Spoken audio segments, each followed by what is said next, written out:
Fun, married a film critic. So I married a film critic. Welcome to So I Married a Film Critic, a discussion between a professional film critic and lecturer and me, his wife of 20 years, who just likes to watch movies for fun. I'm your co-host, Julia. Oh my God, you guys, and I'm Barry Worse, the film critic. Hi, let's get into it.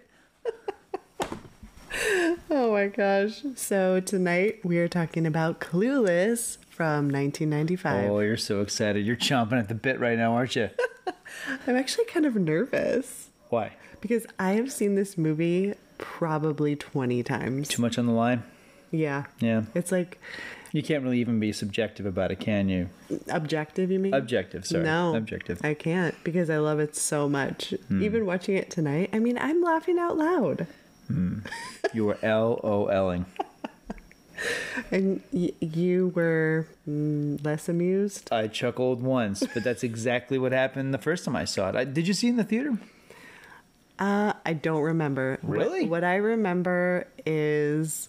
So me and my best friend in high school, we had sleepovers at her house. I don't know. Oh man, those infamous sleepovers. Every of other yours. weekend, many times. And every morning we'd get up, we would make biscuits from that Bisquick box. Girls are gross. Yeah, with like honey and jam or whatever. Ugh. And then we'd be like, oh, do you want to watch a movie? And we picked this movie 100% of the time. Every time. Terrible morning. No, it was the best. Oh my God.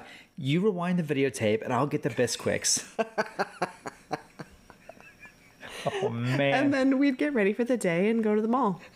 I mean, this is like... It's the scenes for the movie we just watched. All right, well, I saw it the day it opened in the theater because it came with a lot of heat on it. One thing that the studios really just don't seem to understand is that women like to go to movies too during the summertime. And this was a movie, I mean, it came out, this is like the summer of like Batman Forever and Waterworld and like all these action movies. And, Clueless came out and it was like the only movie out there for a female demographic. And surprise, surprise, it was a huge hit. The critics loved it. And all of a sudden, everybody knew who Alicia Silverstone was. So I saw it opening day. I'm like, this thing, everybody's talking about this, so I need to see it. So I saw it with my buddy Shay and I saw it with my friend Chelsea. And we went opening day at the Queen Commodore Theater. And yeah, it was the same thing as tonight. I laughed once. The scene where they get on the freeway. That's the one scene I remember laughing really hard out loud. But beyond that, it didn't. It wasn't a game changer for me. I mean, Waterworld came out that summer. That was a big deal for me. Yeah, I actually do remember seeing Waterworld in the theater. You saw that in the theater, but not this. Well, I just don't have a memory of it. I mean, maybe I did. But I mean, I think I went with my dad to see Waterworld, and we were both like, this is awesome. Yeah, awesome. But, okay, we're talking about Clueless. Yes, we are. So, yeah. So this is written and directed by Amy Heckerling. I've always said there's only two high school movies that came out of the 80s that really matter, and I'm sorry, but like none of them are by John Hughes. I love Hughes, but his movies are fantasies. They're great, but they're very stylist. They don't really reflect honesty. They're just they're wonderful fairy tales that happen to be set in the 80s. No, Amy Heckerling did Fast Times at Ridgemont High, and Martha Coolidge did Valley Girl. Those are the two films that are 80s high school movies, and they absolutely matter because they are balanced. There's a sense of authenticity. It's because it is a male and female perspective that's very balanced. It's not just like, woo, girls, woo. Wait, so you don't think Clueless matters or it gives a balanced perspective? Well, this is the 90s. Oh. This is the 90s. This is the 95. This movie is very of its time. Yes. It's very 1995. I mean, even when it came out, I remember thinking, like, this is one of the trendiest movies I've ever seen. Everyone I know is talking about, the music we're listening to, the clothes that we're wearing, the cartoons we're watching on MTV. It's in this movie. Everything else about this film is completely alien to me. Even when I saw it. Did you watch 90210? I did a little bit. I watched one episode, and my friends who are devotees of 90210 have told me that the one episode I saw was maybe the worst episode in the history of the series. Jason Priestley falls in love with this figure skater who like visits Beverly Hills for one weekend, and they and then she leaves. You know, it's one of these like guest spots. It like, kind of sounds I'll like never forget you. And never see her. Never sees her again. Never mentions her again. That was the one episode I saw. I thought, this is lame. Why is this so popular? So I was never into it. it's like when TV shows go to Maui or Hawaii for like one time and then when Kirk Cameron meets like the Hawaiian princess Kelly, who I'll never forget you. Next episode never mentions her. Yeah. Sure, you'll never forget her. I just like this. Looking at this movie, yes, some of the fashions line up, and we'll talk about that. But this is not a world I'm very familiar with. I mean, even in '95, I'm like, I don't relate to any of this. These kids are like, it's like watching a movie that takes place on Mars. Okay, well, let's just be clear. Like, this takes place in Beverly Hills, and I don't relate to Cher's life at all. At all. No. I mean, I wasn't driving like a fancy Jeep. We weren't living in a mansion. I didn't have a credit card. I mean, there's so much about this that is very unrelatable. But this is, not only was the movie reflecting trends, this is a film that was a trendsetter. Wouldn't you say that there are aspects of this film that caught up with you and the way you were shaped in terms of your fashion choices? And, it's a movie. It also, you relate to this film, don't you, on some level? No, it's just, I think it was really fun. Was it always, so it's always escapism for you? Yeah. Okay. Yeah. All because right. To get into it, I mean, it opens with Cher, like, driving in her Jeep, like, hanging out at the mall. I mean, I guess hanging out at the mall, but her closet is like... Well, we'll get to that. I mean, the movie opens up with a montage, and I think the film thinks it's pretty smart because it's narrated by Cher. I don't know if that's completely necessary, but she goes, "Oh my God, it looks just like a Noxzema commercial." First of all, is Noxzema still around? Do they still use that? I think so. Is it? I don't think they have commercials, but it's probably still a product out there. Because Rebecca Gayheart, who is one of the female leads of Urban Legend, she was the Noxzema girl for a while. Yes. So again, this part of the decade I oddly remember, and it's clever that the film says that at the very top, because okay, yes, I'll admit I was having that thought. This looks like a glossy commercial, but then the film doesn't really stop though. It's not like, okay, now this is the down and dirty. Like, no, the movie always feels like a Noxzema commercial. So then we get to her closet. Yes. Oh my gosh, I wanted this fashion closet so bad. Well, I mean, that reminds me of when you and I saw the first Sex and the City movie, and there's a scene where Mr. Big turns a corner with Carrie Bradshaw, and he's like, "Look what I made for you," and he made her this super closet. Do you remember the way the audience reacted? Yeah. I think I was the one male in that audience of 300 people. They were all women. I'll tell you, listeners, it was like. You remember Jurassic Park when that opened? Remember when you see the dinosaurs for the first time and everyone's like, "Oh wow!" It was like that, except it was all 34-year-old women losing their minds and "Oh my God, Chris Noth, you're a god." Anyway, that's the kind of closet we're looking at here. So well, it's just the fact that it's all electronic and she can match everything, and then her clothes just kind of go by her, and her closet picks out her outfits. She's got a program on a floppy disk where it's she matches her head with every possible fashion attire. It's amazing. Yeah. It's amazing. I'll take your word for it. All right, I didn't have this. For me, it was eeny, meeny, miny, mo. No, this is not real. Nobody has this. This is a movie contrivance. You don't think anyone? I don't know. I disagree. I think after this film happened, I think a lot of young women, especially, wanted to become this character. Okay, well, I'm sure they did. I mean, I think plaid skirts and jackets and knee-high socks were really in fashion. Are you describing the way you used to dress in the 90s? No, I didn't really dress like her. So when I went to college, because high school, I don't even want to. I'm embarrassed the way I dressed in the 90s. College, it was. I looked like an extra in a Nirvana video. It was a lot of jeans that had tears in them. I wore a lot of Lands and shirts. So you dressed like Josh in this movie, like the Paul Rudd character. Yeah, I did. Okay. Yeah, a lot of flannels. Yeah, I mean, no, I look like I look like a background extra in a Soul Asylum video, like that. Yeah. Yeah, I don't know. I don't really remember all the specific things that I wore. I'm sure there are photos that are embarrassing though. I think it's inevitable with anybody, who was into fashion that was popular 30 years ago. I think we're always going to look back and cringe at what was. Exactly. Yeah.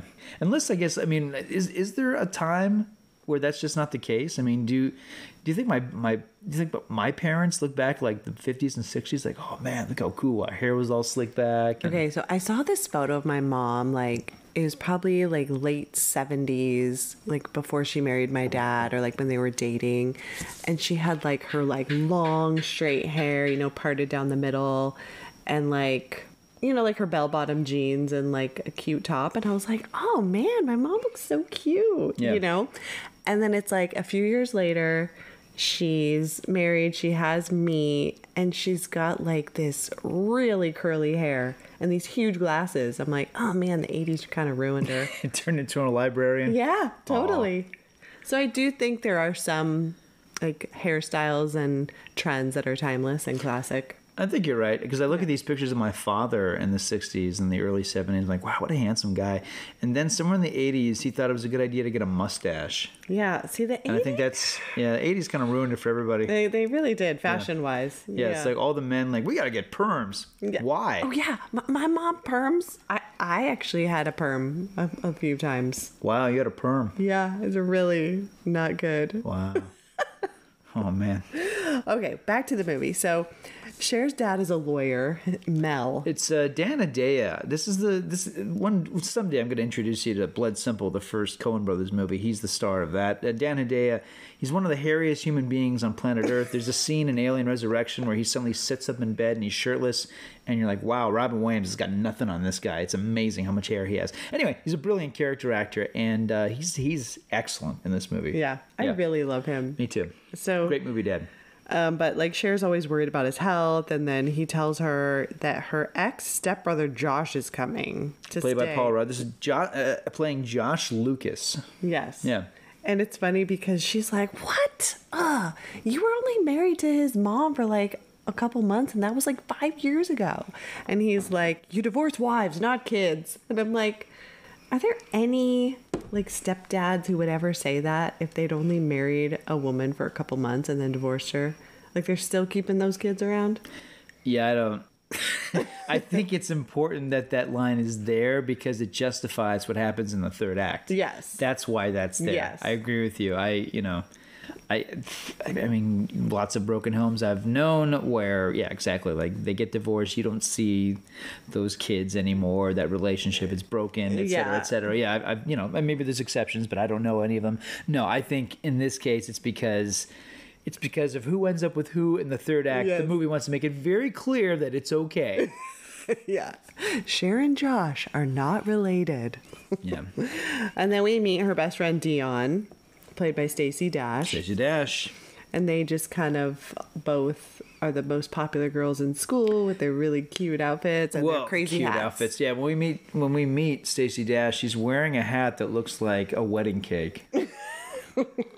It's a little much. I think she gets some of her fashion choices from like Elton John. Maybe. I mean, that hat was on the poster too. I mean, I don't know. I mean, I guess, was it ever cool? I definitely didn't think so the first time I saw it. Stacey Dash is gorgeous, but I... No, the hats were a little much. A bit much, yeah. Like the plaid matching outfits were cute, and I think we're in for a while. Man. Well, especially if you, like for girls who shopped at like Forever 21, I mean, that was definitely a thing. Sure.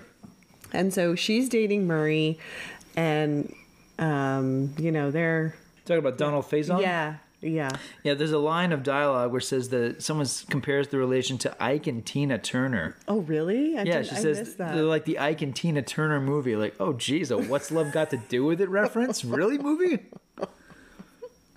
Yeah, that's not good. Yeah, I don't like that at all. I don't know. I mean, I know it's supposed to be funny, but, and look, something that Amy Heckerling wrote this screenplay, something that she gets right. I mean, we're in high school, we're experimenting. We're using words, and the movie even talks about it. We use words that we don't normally use, and we're trying to be witty, and sometimes we just say the most horrendous things, and the movie sometimes illustrates that, and this is one of those moments. And then we realize, Cher is just not into high school boys, so she's just like, as if I'm not dating these guys who are just like have rolled out of bed and wear baggy pants and backwards caps, and I am not swooning over them. Yeah. And I gotta say, like, there's a montage. There's a lot of montages in this movie. So many montages. But there's a shot of like a bunch of guys doing like a hero's walk. They're all in a line in slow motion walking. And I'm happy to say that I never dressed like any of those guys, but I knew those dudes in college. Absolutely, every one of them. Okay, so then we go to Mr. Hall's class, and I love Mr. Hall's class. This is Wallace Shawn. Yeah. Wonderful Wallace Shawn, yeah. And we share, she has some debate skills, and she kind of shares her debates throughout the film. And they're always hilarious to me because she's like, all right, so, and just gets up and says like 3 different things that don't even make sense. And she ends up getting a C in debate. Yeah, because everything she says is disconnected from what the topic is. Right. Typically. Yeah. Yeah. Should all oppressed people be allowed refuge in America? Amber will take the con position. Cher will be pro. Cher, 2 minutes. So, okay, like right now, for example, the Haitians need to come to America. But some people are all, what about the strain on our resources? But it's like, when I had this garden party for my father's birthday, right? I said RSVP because it was a sit-down dinner. But people came that, like, did not RSVP. So I was, like, totally bugging. I had to haul ass to the kitchen, redistribute the food, squish in extra place settings. But by the end of the day, it was like, the more, the merrier. And so, if the government could just get to the kitchen, rearrange some things, we could certainly party with the Haitians. And in conclusion, may I please remind you that it does not say RSVP on the Statue of Liberty. Thank you very much.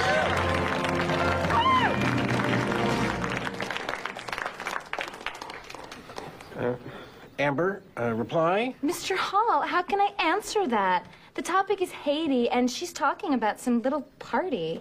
Hello, it was his 50th birthday. Whatever. If she doesn't do the assignment, I can't do mine. But I think Cher is actually smart. Well, she's like a politician. Yeah. You know. Lawyer smart. Well, In the way she can argue. You know what? She's Noelle Woods. But That's true. That movie would not exist without this movie. There you go. No way. Because although I want to talk more about Cher, obviously, but the thing about that film, I think that's so different from this film, Legally Blonde, I think Elle Woods, a friend of mine who's no longer with us, she told me that one of the things she loved about Elle so much is that this girl doesn't have a mean bone in her body. I don't feel that way about Cher. You don't? Because I was going to say, I don't think she's that mean. Really? Yeah. Okay, we'll continue. But yeah, I think Legally Blonde is a sweeter film. Okay, because, Josh is visiting, and the two of them kind of have this, like, witty repartee where they just, like, rib each other, And Yeah. I think that's kind of the only part where you go, oh, yeah, she can have kind of she's not mean, but she can, like, really give it to people. Paul read at one point, Josh refers to her as a superficial space cadet. He's right. She's awful.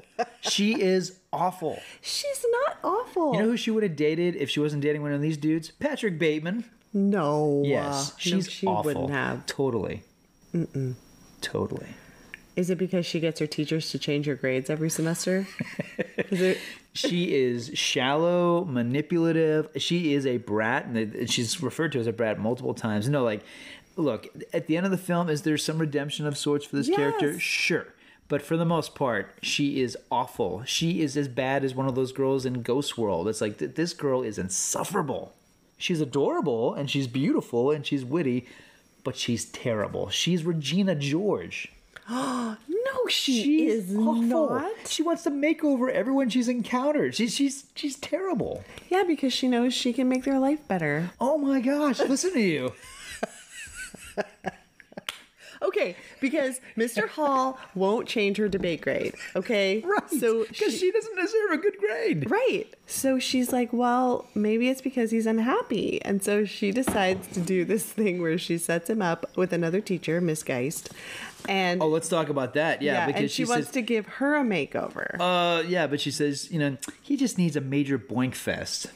That's a quote from the movie. Yeah. So What? And the problem? I'm definitely someone who is all in favor of sex lives of high school teachers, but at the same time, I'm also saying that this is messed up. All right. Because she sees two people that could potentially like get together. He is speechless. The thought of Wallace Shawn getting laid is disturbing. Okay. And the thought that it's about getting him and that... Okay. Let's just move on. All right. Like, it is, like, her reasons are selfish. Yes. But in the end, they end up being happy together. Yeah. Are they? Yeah. They get married. Oh, yeah. That's right. Yeah. Come on. That's their wedding at the end. Don't you remember? So, like, her selfish... So, yes, she did have selfish reasons for getting them together. All of her reasons are selfish. All of them. And she does, like, write, like, secret admirer You know what I wrote in my notes about Cher? I wrote, she's a Kardashian. Oh. She is. She's a rich, spoiled brat. Her father is a lawyer. She is a Kardashian. Absolutely. Her father, I mean, who is he defending? O.J. Simpson? Maybe. Oh my God. Look, again, You're not going to make me hate her. I mean, Alicia Silverstone, not only does she make this character so bubbly and enjoyable, I mean, like, this is an excellent performance. I mean, even all these decades later, like, the performance is still dazzling. Alicia Silverstone is on fire in this movie. It's amazing. I think this is her second lead. Her first was The Crush. Remember that movie? Yes. So this is her first lead role. And she's just terrific. There isn't a moment where she doesn't just really shine. But the character is awful. Cher is awful. Okay, because she does keep getting traffic tickets. Yeah, let's talk about this. And She's breaking the law. yeah, she's breaking the law by driving with a permit without a licensed driver. And so she needs one. And she's like, where am I going to find a licensed driver? You know, with nothing to do. Oh, Josh. So yeah, so he's driving with her and he's like, if I ever saw you do something that wasn't 90% selfish, I'd die of shock. Yep. So I agree. but this sends her on her road of redemption. Is it at the end of the film? Is she really all that different? I don't think so. Well, all right, let's get there. All right. So Cher continues her matchmaking scheme. Yes. Everyone's grades go up. They're so happy. Her dad is so proud that Cher got her grades up by her powers of persuasion. Like, he could not be more proud. Yes. Yeah, which I think is kind of funny. I mean, he doesn't... Well, he's a lawyer. I mean, know. she has the ability to advocate for herself. So of course he's proud of her. Yeah. Okay, one of my favorite scenes, just because I think it's hilarious, is when they're in PE in their tennis class, and nobody PE wants... teacher is Downtown Julie Brown, by the way, from MTV. Yeah. Oh. Yeah, star of... man, they really like dress her down in this. You can't tell. No, she's very fabulous. Yeah, you would never guess from how she's in this movie. Yeah. She's also in Earth Girls Are Easy. So she's like, Great Amber, you're next. She's like, my plastic surgeon just doesn't really want me to do activities where balls fly around my face. I heard that line quoted so many times when this movie came out. It's so funny. But I don't like that people are quoting this line. It's a lot dirtier than I think people even realize. It is. Yeah. But it's funny. Okay. Then this is where we meet Ty Frazier, which is The late, great Brittany Murphy, who's Yes. just charming in this. who I love in this movie. Yeah. And Cher decides to help her, even though Dion is just like, ugh, all right, fine. So, but here she gives an anti-drug speech, which I thought was very good. Wait, what? What? When did she give an anti-drug speech? When they meet Ty, because she's talking about, they go to lunch and she's like, oh, you know, like I can like score some drugs or They're whatever. smoking weed 10 minutes later. What are you talking about? Well, yeah, because she says, Ty, it's one thing to like, you know, get high at a party, but it's quite another to just be like trashed all day, you know? I wrote on my notes, OMG, they get high. Yeah, they get 10 minutes after this. No, at a party. Well, yeah, at a party. They're smoking at weed one at a time. party. Yeah. But they're not like smoking at school. No, they're not like the Breckenmeyer character. Yeah, exactly. They're not like totally out of control. Travis. Yeah, Travis. Yeah. All right. So then Cher offers Ty a makeover. And this is where we have like the makeover montage. One of many in this one film. of many So montages. many montages. Oh my gosh. And then This is where Cher is like, okay, we're going to do like Buns of Steel and we're going to work on your vocabulary and we're going to read one non-school book per week. I mean... And then Josh is just like, what are you doing? And she's like, I'm going to take that lost soul and make her well-dressed and popular. Doesn't this sound like something Regina George would say? Yes, it does. It absolutely does. This could be a Mean Girls prequel. She has a better heart than Regina George. Okay, I'll give you that. Yeah. Yeah. Regina George is so mean to her own mom. Cher, like, takes care of her dad and makes sure that... Some of my favorite scenes in that movie. I love Mean Girls so much.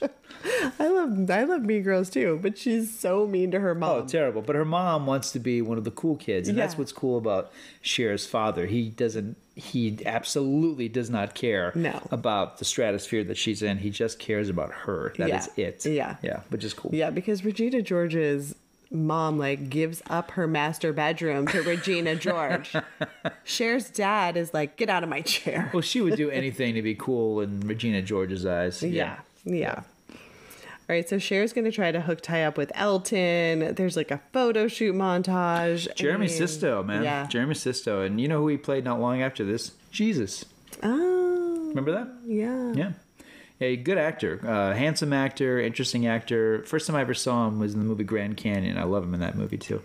So there's a party in the valley, and this is the scene you're talking about where everyone like smokes weed. But there, Cher's just trying to give Ty advice on how to land Elton, and I think, she is a little bit like this whole matchmaking thing that she's doing. It doesn't always work out, and this is a prime example. So, a bunch of things happen at the party, and then Cher's dad calls her and he's like, you need to be home in 20 minutes because everywhere in LA is 20 minutes, which I don't know if that's true, but maybe it's probably less now where they are.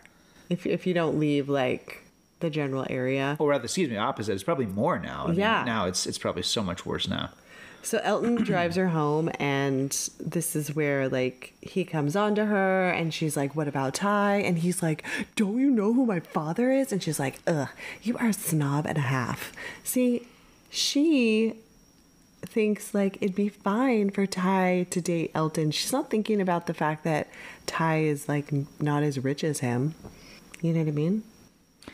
At this point in my notes, not only was I comparing her to Patrick Bateman...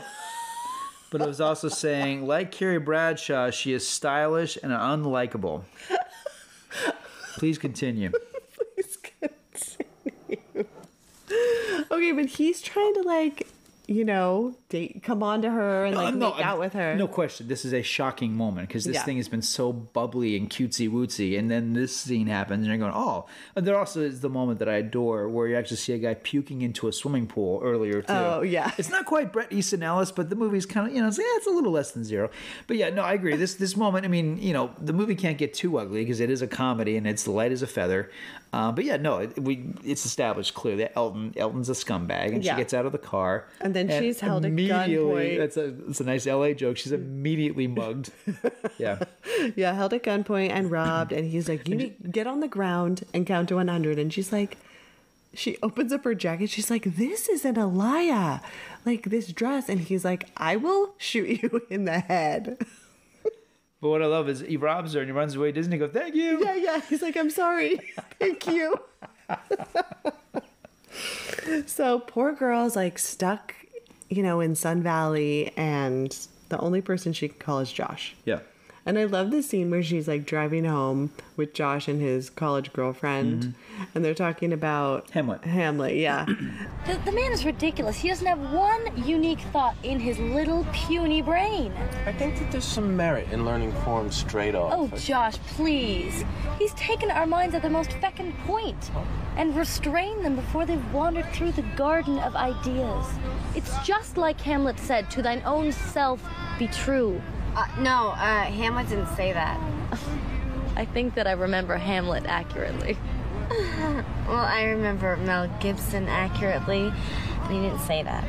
That Polonius guy did.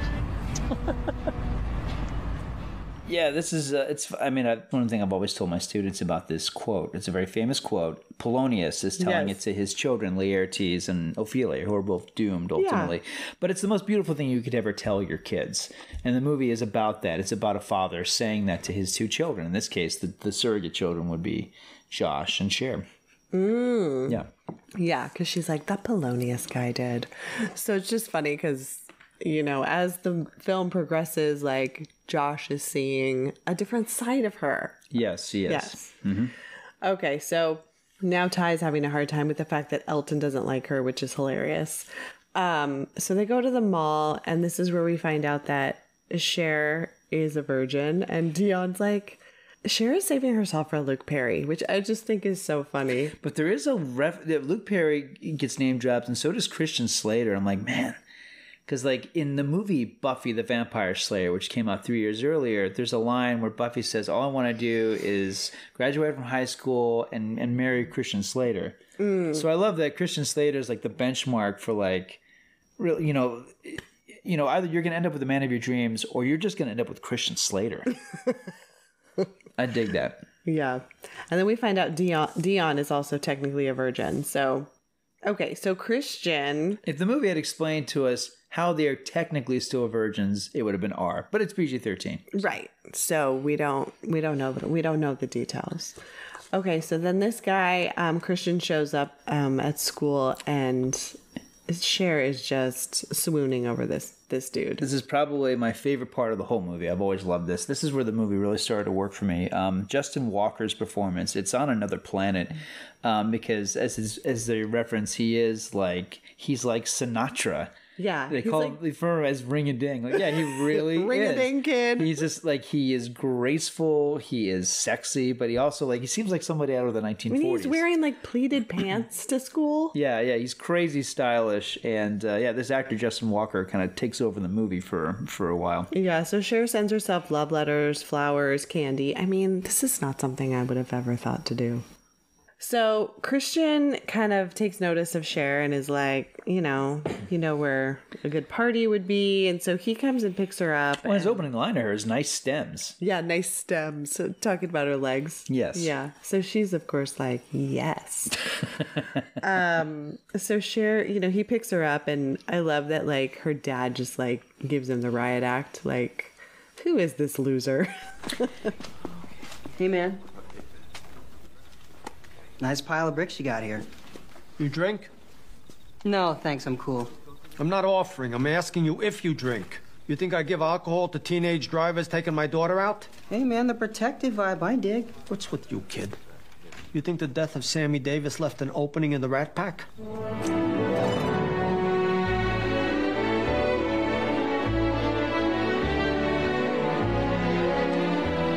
Christian. Doll face. Handsome. Stunning. You're not letting her go out like that, are you? Cher, get in here. What's up, Daddy? What the hell is that? A dress. Says who? Calvin Klein. It looks like underwear. Go upstairs and put something over it. Duh, I was just going to. Hey, you. Anything happens to my daughter, I got a 45 and a shovel. I doubt anybody would miss you. And there's a montage where they get to know each other earlier, where he comes by the house, and it's established, as I told you, that really jumped out at me. Like, oh wow, Cher reads Vox, Nicholson Baker's novel, which I have on the shelf over there. Vox is a phone sex conversation between two people. Oh. It was one of the most scandalous books of the 90s. It's a great book. Great book. Meanwhile, Christian is reading, and by the way, that's Vox, V-O-X by Nicholson Baker. Read it, listeners. And meanwhile, Christian is reading Burroughs. He's reading Junkie by William Burroughs. That's another clue as to what's going on with him. Because Burroughs, anyway, countercultural writer, among other things. Okay, so Cher comes down in this, like, white mini dress, and Josh is just like, are you going to let her go out in that? And you can tell that Josh is starting to feel some things for Cher. And then we go to the party and, Cher is with Christian dancing. And she's like, do you see how he's falling in love with me? And I just love, she is clueless. Very clueless. Yes. In this situation. Yes, it lives up to the title. No, the thing that tips it off, the fact that he is gay and she doesn't get it, is a few scenes later where she's like, he really likes to watch Tony Curtis movies. I'm like, oh, that's the funniest thing. I don't know that a lot of teens in 1995 got it, but I certainly got it. But yeah, Christian has a thing for Tony Curtis. Yeah, but like if you don't know, I mean, even before that, because I mean, it was a surprise to me in 95. Because this is 95, this is a decade, I mean, 80s and 90s, where gay characters were typically mocked, and certainly in high school comedies at this point, which is not cool. So, like, if anything, it was refreshing because, oh, this guy's actually, like, he's a great character. They're not belittling him, and he's actually one of the coolest characters in the movie. Like, that was a really, really nice, ahead of its time choice. But anyway, leading up to all this, I mean, it is hysterical when they're talking about him in the distance, and he's clearly hitting on the bartender. Yes, but you don't know that. And like dancing with other guys. Yeah, he's hitting on with the other guys. dance Yeah, floor. yeah, and he's clearly not all that interested in her. But I mean, but at the same time, she's stylish and fun, which is why he's like, we're friends. And I was like, that's cool. That's really cool. I don't know. The movie really understands this dynamic in a way that she does not. Is this kind of one of the first movies that has like the gay best friend character? No, there's lots of that, but they were all like, I mean, look, I mean, either they're like this is 95, so it's like either the gay next door neighbor, you know, and like I'm thinking of movies like, you know, like where it was like played by Nathan Lane or George Carlin or Victor Garber. In terms of it not being, you know, portrayed in a really over the top and just like, I mean, you know, like a gay character at this point was like Hollywood in the movie Mannequin, you know, like that, just like, you know, and but this is empowerment, and this is someone who's so stylish and doesn't have to apologize for who he is, and this is a movie that's not making fun of him who he is. For again, that's very progressive. You know, that's one thing that's really cool about this movie. It's very ahead of its time. Otherwise, this movie is very 1995. It's so of its time. Well, I love that he calls and he's like, I'm going to come over. He's going to bring his Tony Curtis film. And Cher's like, oh my gosh, I have to design a lighting concept and costumes. And she puts a whole entire roll of cookie dough in the oven. A log of it and just forgets about it. That burns. Yeah. And he's like, oh, honey, you baked. But Cher tries to play footsies with him on the bed, and he's just like, I gotta go. So Cher is bewildered, and Murray's the one who tells them, Cher and Dion, that he's gay. Yeah, and the way he does it too, like, because I was really listening, like, oh, this is where the movie's gonna like really date itself, and I think he uses words like he's like very Barbra Streisand fan, you know, like what is it? I don't know. He just like the way he describes him being gay. It was in a way I felt like that's actually funny. They don't. Yeah, it wasn't. There's no homophobic slurs. It wasn't offensive. Yeah, it was it's just like. He's describing it in a really funny way because like she just does not get it at all. He's laughing at her because she's like, I can't believe I was gonna have sex with him, and he's like, sex with who? And she's like, Christian, and he's like, oh no, that's never happening. Yeah. Now the movie's that moment's handled well, and that's one of the best, funniest scenes of the film, where the driving scene where the three of them get off on the and then highway. They get on the freeway and start screaming and because I mean it becomes like it becomes like LA Story for a second. It becomes like a satire of driving in Los Angeles on the freeway, and you know, and that's I mean all of a sudden the film the humor becomes really broad. It's a fun moment. I like it a lot. Yeah, that was the only time you laughed. And that's how it was when I saw it in the theater in 95. Like, that's hilarious. And the rest of it, I'm like, okay, all right. Yep, as if. Hilarious. She says, by the way, I counted. She says it twice, right? What? As if. I think she says it more than that. I only counted twice. Oh, really? Yeah. Oh, okay. I could be wrong, but I really listened for it tonight. Okay. But, you know, she says it so often. You had your as if counter on? I did, because I thought that's the line, right? That's the most iconic line from this movie. That's like if there was a Alicia Silverstone action figure, you touch the button in the back, that's what she's going to say. So I'm like, how many times does she say it? Okay. I heard twice. All right. Well, there's a scene where Cher and Christian and Ty are at the mall, and like Ty is like talking to these losers, and they kind of like hang her over the side of the balcony, and she claims that she had like a near-death experience where she tells like the whole school that she saw like her life flash before her eyes and everything. And you know, Cher's like, well, I know when I was like, you know, held up at gunpoint, and like nobody cares, you know. So then, you know, Dion's asking Ty for sex advice, and Cher is just feeling like Ty is kind of like taking her place. Like, here she was trying to like do something nice for somebody and give her a makeover, and now Cher's like second place to Ty. Right. Yeah. So, yeah, she fails her driver's test, and It's a great scene. I love that scene. Yeah, where she almost hits a cyclist. She like runs into another car. Yeah, she takes off a couple mirrors. Yeah.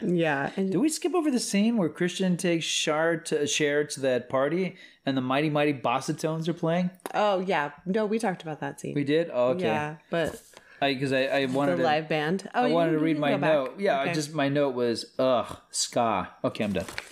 We can move on. Yeah, ska. When ska was man. in, I was for like a ska. week. I was like, yeah, this is cool, and then I'm like, no, make it stop. It's just to like a friend of mine who had like a bunch of ska tapes. Remember, like, oh man, the Mighty Mighty Bossatones, the Cherry Poppin' Daddies. Oh, and like the These were dance that we all did. There was like a specific ska dance. Right. It was embarrassing. Yeah. Okay, so back to Cher's driving test. Yes. She finally fails, or she fails. She's like, I failed at something I couldn't talk my way out of. I feel like that was like a big revelation for her. You know, like a turning point in the film. Sure. You know, it's also a turning point when Patrick Bateman gets that card, he puts it on the table, and he starts to be vulnerable because he realizes that, you know, Paul Allen across the table from him, he has a much nicer card than he does. Okay. I see what you're doing here. They would have looked cute as prom king and queen Oh together. my gosh. Okay, so Ty says she likes Josh now, you know, and Cher's like, I don't think you guys really mesh well together. And she's like, you don't think we mesh well?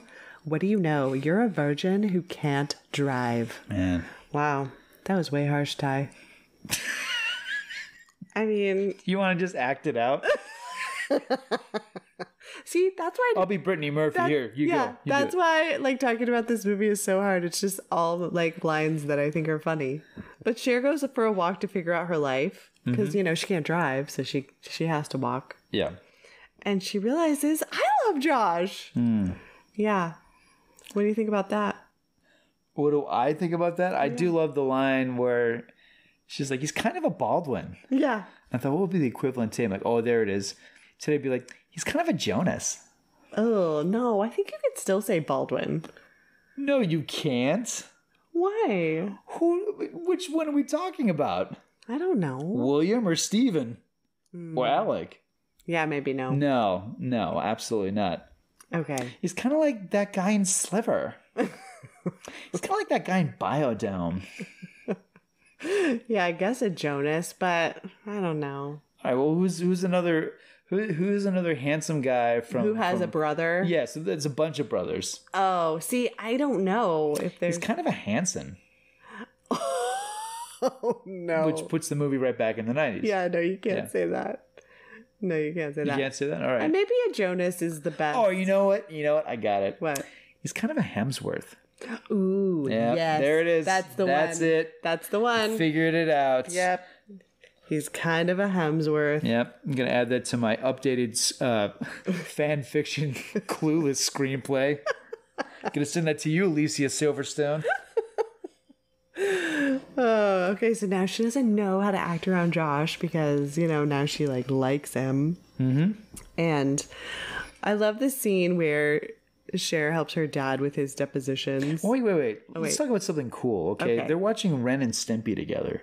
Yes. And earlier she's watching Beavis and Butthead. This is a movie that has MTV all over it, and you hear the music, but there's no MTV watching except for the cartoons. Mm-hmm. That's pretty cool. That Cher likes Beavis and Butthead and Ren and Stimpy. That's what she's watching. Well, Ren and Stimpy, they're very existential. That's what she says. Oh, man. Those just roll off the tongue. Wow. Okay, well, I do like the scene with her dad where she's like, I just have a problem. Like, I like this boy and he doesn't like me. And the dad's just like, well, I don't want you liking somebody who's too stupid not to see how great you are, you know? Yeah. And she's like, I just feel like everything I do isn't good enough. And, you know, he just really acknowledges, like, how much she cares about her family, you know, because she's always trying to, like, make sure he drinks his orange juice and, like, eats right and all that stuff. So, because I guess her mom died when she was a baby. Yeah.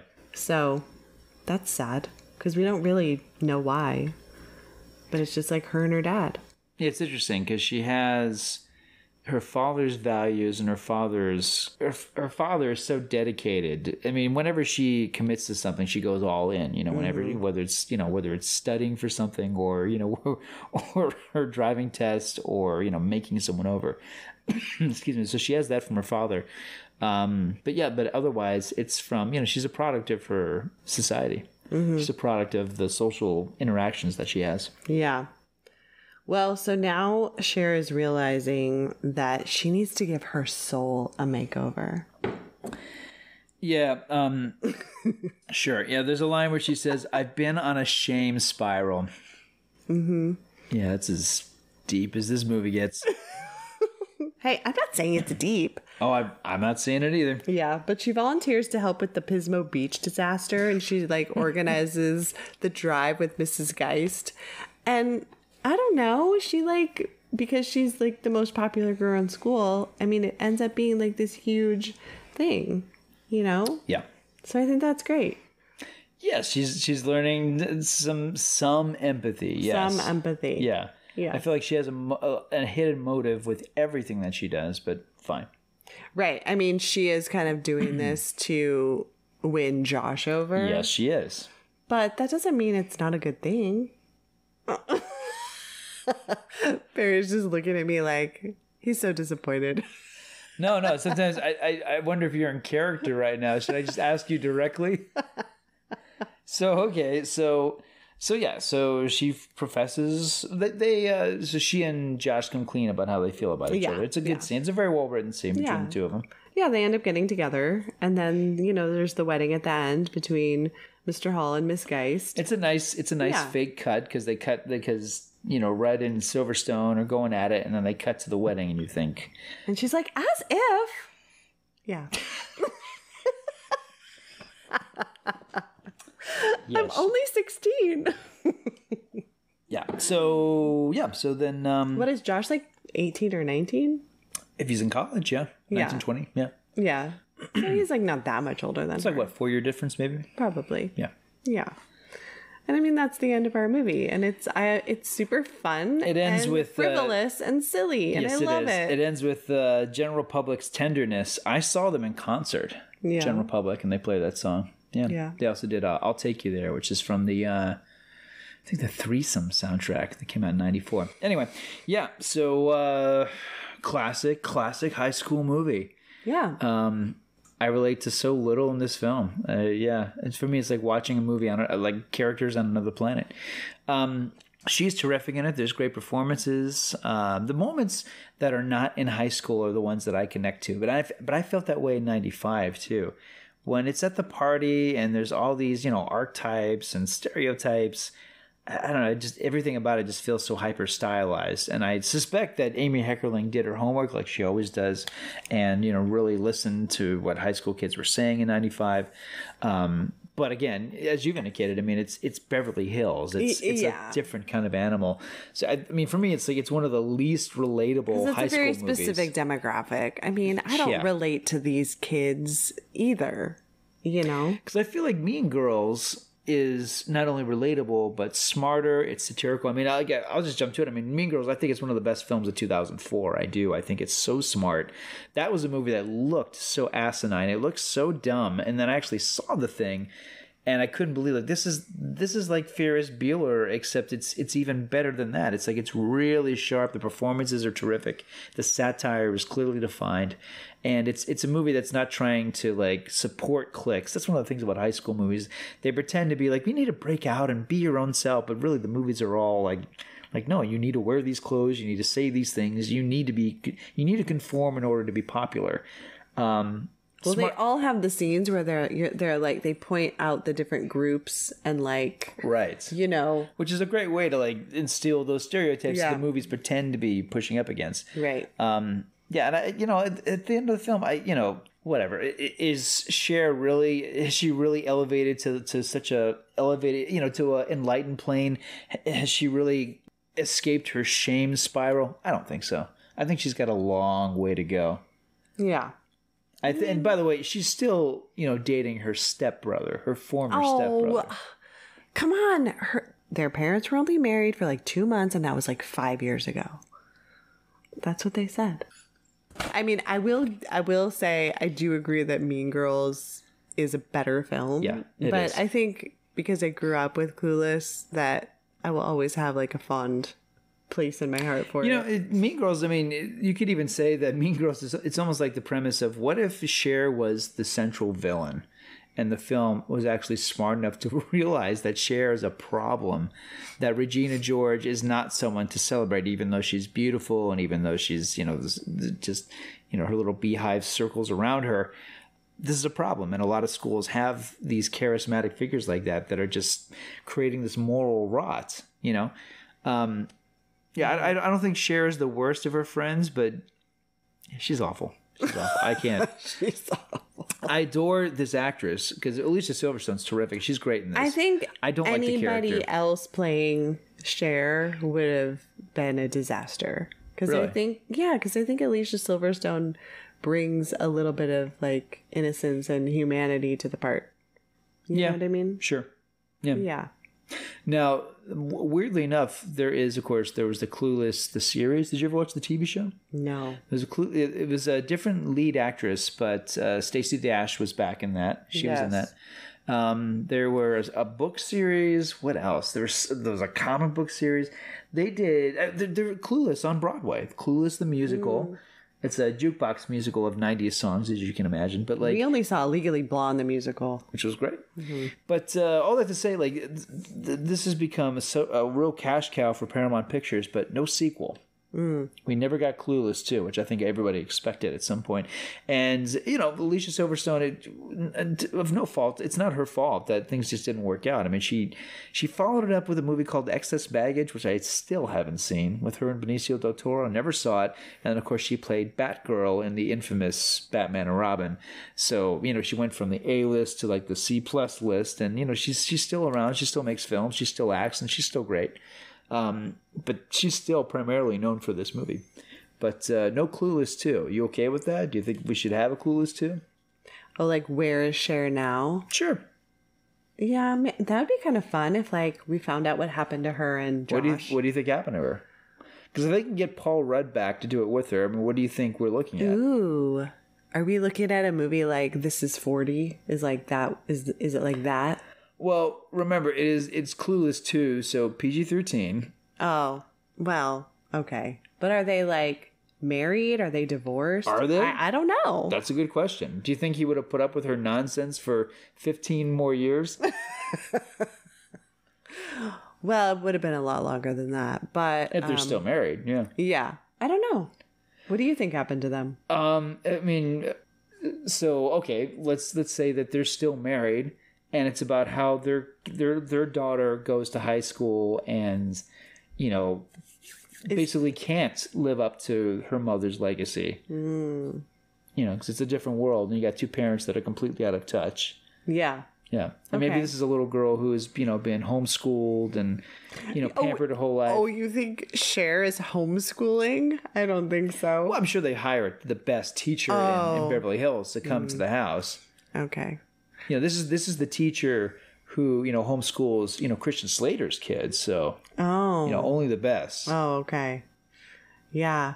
Okay. So they're kids in high school. Yeah, that might be good. Or Cher goes off to college, breaks up with Josh, has a whole life without him, and then sees him later in life, and then they get together. Oh, okay. So you want to do a little more brutal the way it begins. So we established that for reasons that we don't know. So it's years later.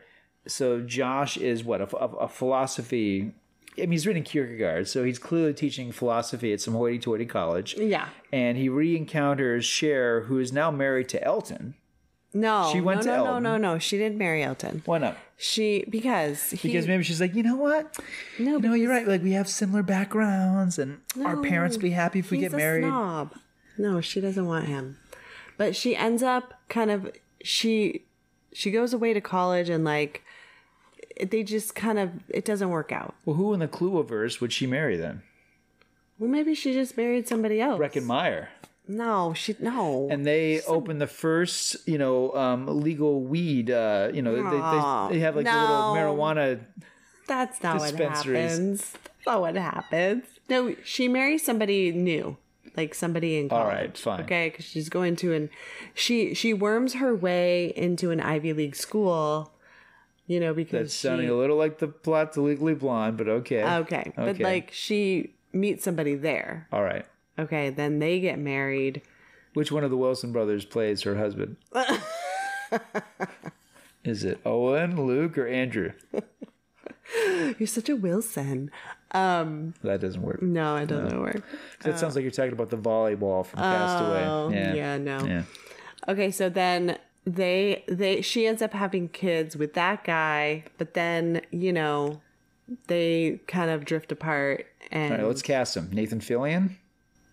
no, it needs to be somebody like not Nathan Fillion, because he's too likable. You need somebody. What about Chris O'Donnell? You need someone less likable than Paul Rudd, Less likable than Paul Rudd. but like super handsome. Super handsome, less likable. Henry Cavill. Oh, Yeah. yes. Yeah. Okay. So they're married for a while. They have kids, raise their kids, but then things going the way they go. They end up getting divorced, and then she sees Paul Rudd, and he never got over her. She's the one who got away. Do you think maybe she goes into his class and she watches him give a lecture on Jane Austen's Emma? The inspiration for this film. Sure. Which is such crap when people be like, oh my God, I don't even need to read Emma. I saw Clueless. Like, you ignoramus. That's ridiculous. All those movies doing is like, I could read The Taming of the Shrew, or I could just watch 10 Things I Hate About You. No, read Shakespeare, you idiots. Drove me crazy. 10 Things I Hate About You. That was the movie I watched a million times in college. So between Clueless and 10 Things I Hate About You, there you go. It was like 8 years of my life. How many times have you seen Emma? Like at least twice. The Gwyneth Paltrow one, right? Yeah, That's a great I think movie. so. It's a great film. Now, have you ever, since you're familiar with 10 Things I Hate About You, have you ever read or seen The Taming of the Shrew by William Shakespeare? You haven't, have you? No, I don't think I have. What about Hamlet? Yeah. Yeah? I think I've seen. Have you seen the Mel Gibson Hamlet? Yeah. Okay. All right. Yes. Man, I know there'd be like a Shakespeare quiz tonight. I was just curious. So I know this movie means a lot to you. I'm like, okay, how far did you take this? I have Vox. You want to read Vox? Yeah. It's great. It's hot stuff. Sure. Yeah. Yeah, I could read that to you tonight. Please. I'll take turns. Okay, now it's your turn, honey. Turn page.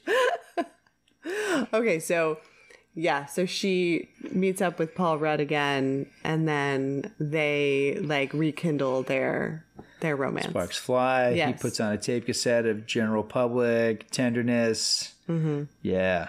Yes. And it actually ends with them getting remarried.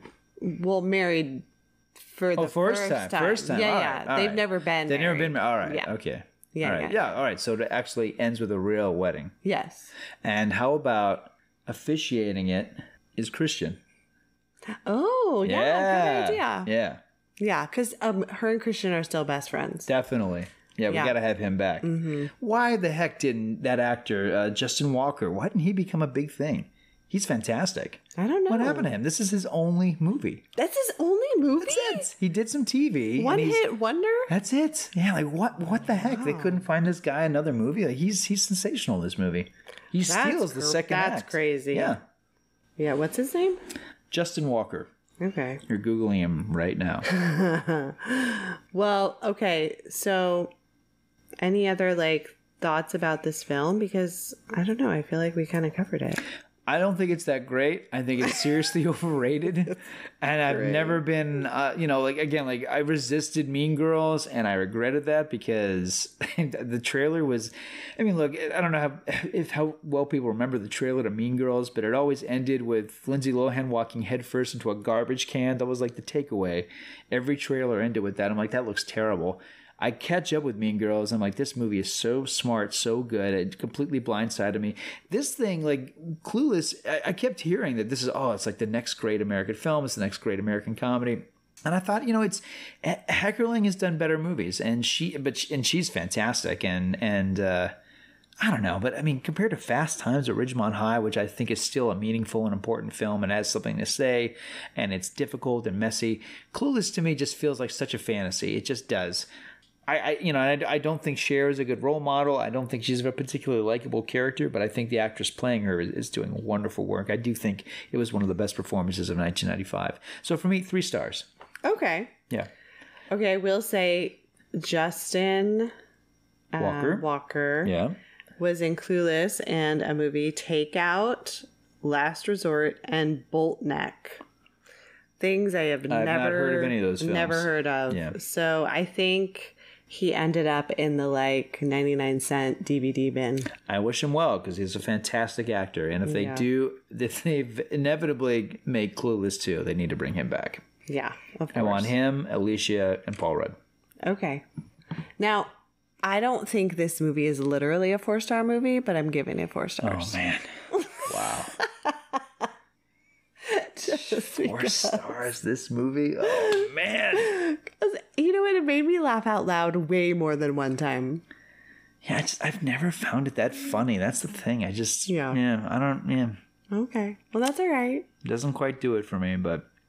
And for if you're curious, the one that I prefer that is a high school movie, Valley Girl, with Nicolas Cage and Deborah Foreman. That's one of my favorites, if not my all-time favorite, high school romance. Yeah.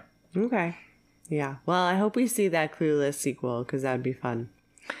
They're sequelizing everything, so I just count to 10. And next year, was it next year? No, we get 2 years before it's the 30th. Yeah, 30th anniversary of Clueless is coming up. So I'm sure as we inch towards that, whether it's something that's good or whether it's going to be like one of those Paramount Plus made for streaming cable sequels like Hocus Pocus 2, I'm sure at some point they'll find a way to bring that franchise back to life. Yeah.